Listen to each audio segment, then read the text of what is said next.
اور جمہوری طرز عمل کا مطلب ہرگز یہ نہیں ہوتا کہ آپ اپنے ذاتی مفادات کے لیے آپ اداروں کو استعمال کریں، آپ لوگوں کو استعمال کریں، آپ اداروں کے خلاف جو ہے وہ من گھڑت قسم کی کمپین چلائیں۔ جسٹس قاضی فائز عیسیٰ کے خلاف جو ہوا اس کو تاریخ یاد رکھے گی، یہ تاریخ کی کتابوں میں، قانون کی کتابوں میں لکھا جائے گا، قانون کی کتابوں میں اس چیز کو پڑھایا جائے گا۔ جسٹس قاضی فائز عیسیٰ سے اس حکومت کو جتنا بھی اختلاف ہو، لیکن ان کی اس بات پر کبھی بھی شک نہیں کیا جا سکتا کہ وہ اگر چیف جسٹس آف پاکستان بن گئے 2023 میں، جو کہ وہ بنیں گے، ایک ان کے خلاف ایک میلیفائڈ ریفرنس تھا، وہ کویش ہو گیا، سپریم کورٹ آف پاکستان نے اس کو کویش کر دیا، اور اس کے بعد ایک جو حکومت کا جو فیصلہ تھا اس کو ریویو پٹیشن کو بھی عدالت ریجیکٹ کر چکی ہے، تو اب ان کے راستے میں کوئی رکاوٹ نہیں ہے۔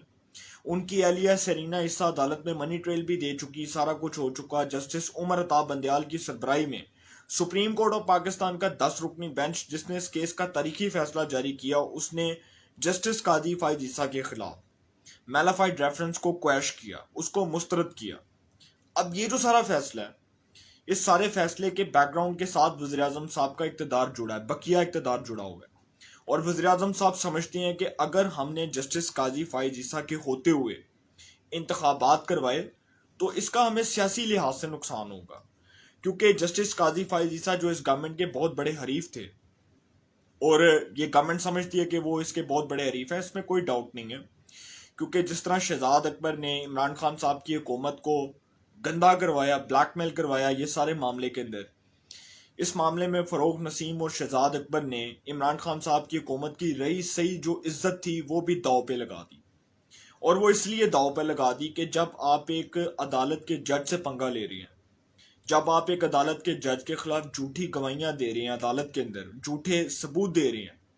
تو پھر مستقبل میں اگر وہ شخص چیف جسٹس آف پاکستان بنے گا تو آپ کا کیا حشر ہوگا، یہ آپ کو اس دن پتہ لگے گا جس دن وہ چیف جسٹس آف پاکستان کے منصب پر فائز ہوں گے۔ یہ گورنمنٹ جو یہ سمجھتی تھی کہ یہ سارا معاملہ جو ہے یہ بہت آسان ہے، P D M, no doubt P D M تو اس ملک میں کوئی اتنی بڑی کوئی پاور نہیں ہے، کوئی اسٹرینتھن کرنے والی پاور نہیں ہے کہ وہ اس گورنمنٹ کے خلاف جو ہے ایک بہت بڑا الائنس بنا لے، اور وہ گورنمنٹ جو ہے وہ آج رات ہی فارغ ہو جائے یا اگلے کچھ مہینوں میں فارغ ہو جائے۔ پریڈکٹ نہیں کیا جا سکتا، کچھ بھی پریڈکٹ نہیں کیا جا سکتا۔ لیکن اس حکومت کا جو سب سے بڑا پرابلم ہے وہ یہ ہے کہ اس نے کبھی بھی دانش مندانہ سوچ کے ساتھ فیصلہ نہیں کیا،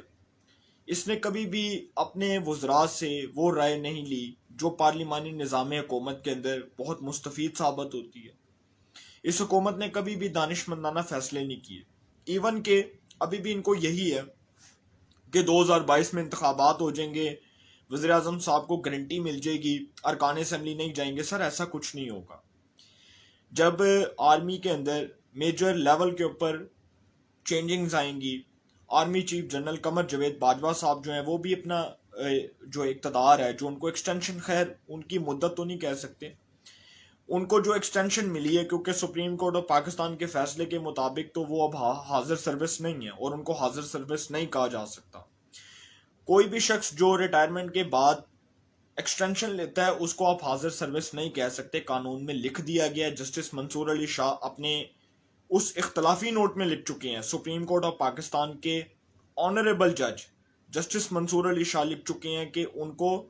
اب کسی بھی صورت حاضر سروس ڈکلیئر نہیں کیا جا سکتا۔ تو army chief general Qamar Javed Bajwa جو میرے لیے تو بہت قابل احترام ہے، میرا انسٹیٹیوشن آرمی میرے لیے تو بہت قدر کی نگاہ سے میں اس کو دیکھتا ہوں، اپنے ادارے کو، لیکن اگر وہ جو ادارہ ہے اس ادارے کے اندر چینجنگز آتی ہیں، کیونکہ ظاہری سی بات ہے جنرل قمر جاوید باجوہ صاحب نے بھی چلے جانا ہے، chief justice of Pakistan justice قاضی فائز عیسیٰ بن جائیں گے، آرمی کے اندر ایک نیا آرمی چیف آئے گا آرمی کے ادارے کے اندر،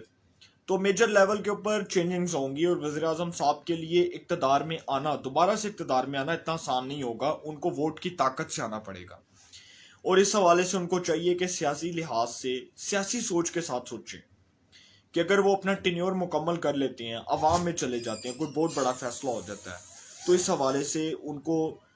اس بات کا جو ہے وہ ادراک ہوگا کہ وہ اپنی پرفارمنس کو عوام میں جسٹیفائی کر سکتے ہیں، وہ عوام میں جا کر اپنی پرفارمنس کو ایک بہتر طریقے سے جسٹیفائی کر سکتے ہیں۔ تو یہ کوئی بہت جو ہے وہ کوئی غلط فیصلہ نہیں ہے 2022 میں ان کا انتخابات کروانے کا فیصلہ. یہ سیاسی لحاظ سے تو ان کا ایک اپنی سوچ ہو سکتی ہے، لیکن سیاسی لحاظ سے یہ ان کی ایک پارٹی کا فیصلہ نہیں ہے. اگر دیکھا جائے تو وہ ہو سکتا ہے جذباتی پن میں یہ بات کر رہی ہو سکتا ہے انہوں نے جو ہے وہ کسی غصے میں کسی ملال میں آ کر یہ بات کر دی ہو، لیکن ان کو سوچنا پڑے گا. اور جسٹس قاضی فائز عیسیٰ کی اپائنٹمنٹ کے بعد اگر کوئی یہ سمجھتا ہے کہ دھاندلی بھی ہو جائے گی اور دھاندلا بھی ہو جائے گا، تو سر ایسا ممکن نہیں ہے. انتخابی اصلاحات کے اوپر جو بات ہے وہ اپوزیشن سے بیٹھ کر ہوگی، اپوزیشن بھی بیٹھے گی تو انتخابی اصلاحات ہوں گے، اور اگر انتخابی اصلاحات نہ ہوئیں تو 2023 کا یا 2022 کا جب بھی الیکشن ہوگا وہ بھی متنازع ہوگا. تو انشاءاللہ پھر ملاقات ہوگی. اپنا بہت خیال رکھیے گا. اللہ تعالیٰ آپ سب کو خوش رکھے. ملک پاکستان پہ اپنا خاص کرم فرمائے.